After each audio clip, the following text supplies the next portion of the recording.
Los enfrentamientos blindados de la Segunda Guerra Mundial suelen recordarse por los pesos pesados del campo de batalla, como los Tigres y Panteras, enfrentándose a gigantes soviéticos como el T-34 y el Joseph Stalin II.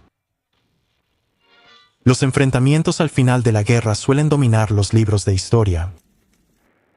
Antes de esos colosos de acero, las fuerzas alemanas ya habían cambiado la guerra moderna con el concepto revolucionario de Blitzkrieg o guerra relámpago. En 2 años y medio, las divisiones blindadas alemanas conquistaron Europa con velocidad y coordinación inéditas, conquistando Polonia, venciendo defensas francesas, invadiendo los Balcanes y avanzando en territorio soviético. En el corazón de estas rápidas victorias no estaba un tanque revolucionario de gran tamaño, sino un vehículo modesto y discreto, el tanque medio Panzer III. A simple vista, no parecía un ganador de batallas. Tenía poco armamento, blindaje moderado y no era intimidante frente a diseños posteriores. El Panzer III era ideal para la Blitzkrieg, diseñado para velocidad, coordinación y victorias rápidas, no solo fuerza bruta. Esta es la historia de cómo un tanque medio común se volvió la columna vertebral de la guerra relámpago alemana, impulsando sus primeras victorias decisivas. El Panzer III fue concebido a mediados de la década de 1930 como el primer tanque medio verdadero de Alemania. Los diseños anteriores, como el Panzer I y II, eran poco más que soluciones temporales, vehículos de entrenamiento y exploradores ligeros, pero el Panzer I era diferente. Fue diseñado desde el principio para el combate blindado real, formando la columna vertebral de las ofensivas rápidas y coordinadas que llegaron a definir la Blitzkrieg. El Panzer III fue desarrollado según las especificaciones establecidas por Heinz Guderian, basado en su visión de un verdadero tanque medio diseñado para la guerra blindada. El Departamento de Armamento del Ejército hizo planes y encargó a empresas como Daimler-Benz, MAN Krupp y Rheinmetall construir prototipos con esos requisitos. Las pruebas se realizaron en 1936 y 1937, por lo que se eligió el diseño de Daimler-Benz para producción. Sería el tanque principal de las divisiones Panzer alemanas, capaz de destruir tanques enemigos y emparejado con el Panzer IV, encargado de enfrentar cañones antitanque y posiciones fortificadas de infantería.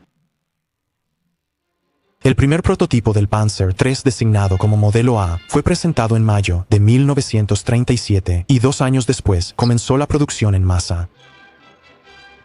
Su cañón de 37 milímetros estaba diseñado específicamente para combatir blindados enemigos. Cuando entró en servicio, el Panzer III fue ampliamente considerado como uno de los tanques más avanzados y capaces de su época. Fue de los primeros tanques con suspensión de barra de torsión. El Panzer III contaba con una torreta para 3 y una tripulación de 5, comandante, artillero, cargador, conductor y operador de radio. Este diseño permitía al comandante enfocarse en las tácticas del campo de batalla en vez de manejar el cañón. Esto daba al Panzer III ventajas sobre la mayoría de tanques contemporáneos sin esa especialización en la tripulación. Igualmente importante fue la inclusión de radios. Cada Panzer III llevaba una. Esto fue en gran parte gracias a la influencia de Heinz Guderian, quien provenía del cuerpo de transmisiones y entendía la importancia de la comunicación. Los tanques aliados solían carecer de radios, por lo que dependían de señales manuales o abanderados. Las unidades Panzer alemanas, en cambio, podían coordinarse en tiempo real, una ventaja decisiva en la guerra móvil. A diferencia de los tanques franceses o soviéticos, las tripulaciones del Panzer III podían comunicarse y operar en equipo a nivel de toda la división. El diseño también enfatizaba la ergonomía para la tripulación. Una torreta para 3 personas, grande para la época, permitía un trabajo en equipo eficiente. La cúpula del comandante brindaba visión de 360 grados, dando mayor conciencia del campo de batalla que la de sus aliados. En el interior, el sistema de intercomunicación aseguraba que cada miembro de la tripulación pudiera comunicarse claramente. La suspensión también era una fortaleza. Las primeras versiones usaron resortes de hoja, pero desde el modelo E, la suspensión de barra de torsión mejoró la movilidad del tanque en terrenos irregulares. El Panzer III alcanzaba unos 40 km por hora, permitiéndole acompañar a la infantería y unidades motorizadas, esencial para las operaciones Blitzkrieg. El Panzer III al principio tenía un cañón de 37 milímetros, igual que los antitanque alemanes de entonces. La estandarización logística era la idea, pero las tripulaciones de tanques pronto notaron que no bastaba. Afortunadamente, los ingenieros habían diseñado el anillo de la torreta lo suficientemente grande como para aceptar mejoras. Así, el Panzer III pudo usar el cañón de 50 milímetros L42 y luego el L60 de cañón largo, logrando buena penetración contra blindados soviéticos al inicio de la guerra. Cuando Alemania invadió Polonia en 1939, solo había disponible una pequeña cantidad de Panzer III. Aún así, demostraron el concepto de un tanque medio. Con apoyo aéreo, artillería e infantería mecanizada, demostraron el funcionamiento práctico de la Blitzkrieg. Para mayo de 1940, en la invasión de Francia, el Panzer III se había convertido en el núcleo de las divisiones blindadas de Alemania. Aún así, se enfrentó a tanques teóricamente muy superiores como el Char B1, el Somoza S-35 y el Matilda II. Estos tanques aliados tenían mejor blindaje y cañones más pesados, pero eran lentos, mal coordinados y solían luchar entre sí. Sin radios. El Panzer III, con su velocidad, radios y tripulaciones experimentadas, podía maniobrar mejor y coordinarlos mejor. Las unidades de tanques alemanas no necesitaban destruir cada tanque enemigo de frente. Los aislaban, evitaban y atacaban las retaguardias, rodeando ejércitos completos. La fuerza del tanque no era su potencia de fuego bruta, sino formar parte de un sistema de guerra coordinado y de rápido movimiento. La invasión de la Unión Soviética en 1941 trajo nuevos desafíos. La llegada del T-34 y el KB-1 con blindaje inclinado y potentes cañones pronto mostró las limitaciones del Panzer III. Las versiones mejoradas con cañones largos de 50 milímetros ampliaron su uso. En 1942 quedó claro que el Panzer III ya no podía ser el tanque principal de la Wehrmacht. Los comandantes alemanes temían más a los cañones soviéticos F-22 y Zavod Imeni Stalina III que a los tanques enemigos. Baratos, efectivos y producidos en masa, estas armas destruían panzers en grandes cantidades y mostraban la necesidad de un blindaje alemán más pesado. La llegada del cañón antitanque PaK-40 de 75 milímetros en 1942 mejoró notablemente las capacidades antitanque alemanas. Gracias a su mayor penetración y rendimiento frente al cañón soviético de 76 milímetros, el PaK-40 dio a las fuerzas alemanas una ventaja crucial contra tanques enemigos mejor blindados. La eficacia de esta arma permitió su amplia adopción. Los alemanes la instalaron en casi cualquier plataforma que pudiera transportarla. Sin embargo, el chasis y el anillo de la torreta del Panzer III no podían acomodar el cañón más grande. El Panzer IV y el Schuck III podían recibir armas más potentes y pronto se les equipó con un cañón largo de 75 milímetros. A partir de ese momento, los roles dentro de las fuerzas blindadas alemanas comenzaron a cambiar. El Panzer IV, con su cañón largo de 75 milímetros, se convirtió en el tanque principal y lideró los ataques, mientras que el Panzer III pasó a desempeñar un papel de apoyo en el campo de batalla. Para ese momento, el nuevo tanque Panther estaba entrando en producción, asumiendo esencialmente el mismo papel en el campo de batalla que el Panzer III, pero haciéndolo de manera mucho más efectiva, al menos en teoría. Tenía blindaje más grueso, cañón más potente y mejor movilidad, con solo un costo de producción un poco mayor, aunque comparar los costos en las caóticas condiciones económicas del último Reich no es sencillo. Cuando funcionaba como se pretendía, el Panther ofrecía todo lo que el Panzer III alguna vez prometió, solo que más rápido, más letal y mucho más avanzado.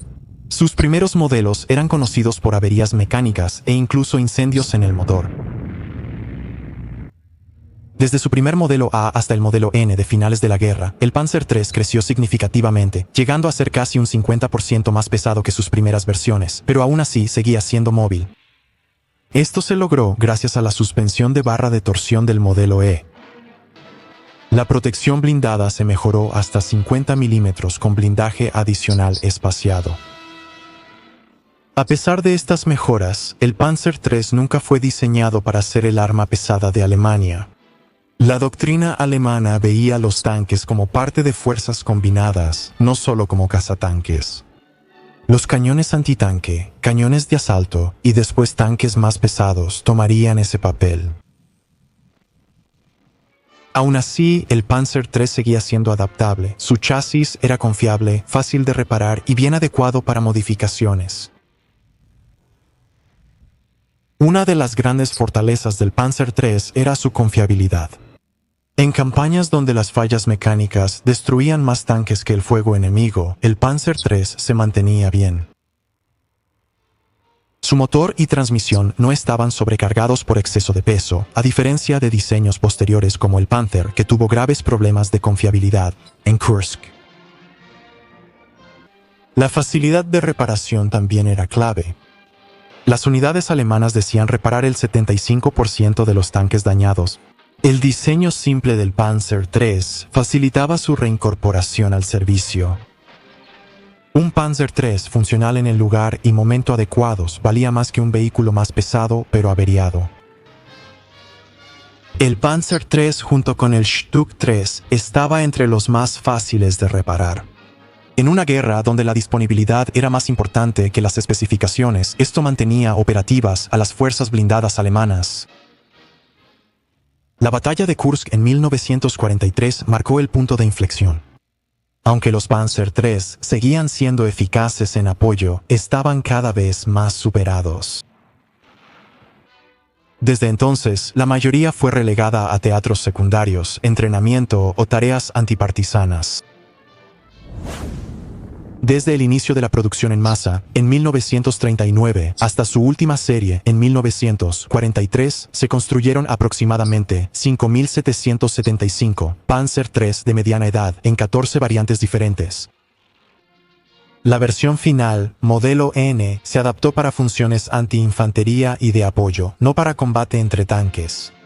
Estaba equipado con el cañón L-24 de 75 milímetros de cañón corto, la misma arma que había servido como armamento principal en los primeros Panzer IV. Pero el chasis siguió existiendo, quizás en su forma más famosa, el cañón de asalto Stuck III.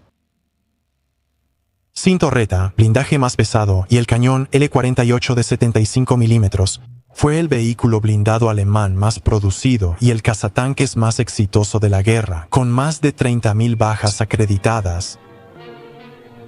El Panzer III, por lo tanto, dejó un legado que va mucho más allá de sus años como tanque de primera línea. Este tanque permitió las primeras campañas de Blitzkrieg, estableció el estándar para la ergonomía y coordinación de la tripulación y fue base de una de las plataformas blindadas más exitosas de Alemania. El Panzer III quizá no tenía la potencia de fuego ni el blindaje de tanques posteriores como el Tiger o el Panther, pero en su época era exactamente lo que Alemania necesitaba. Rápido, confiable y hecho para el trabajo en equipo y la coordinación, era el tanque ideal para la Blitzkrieg.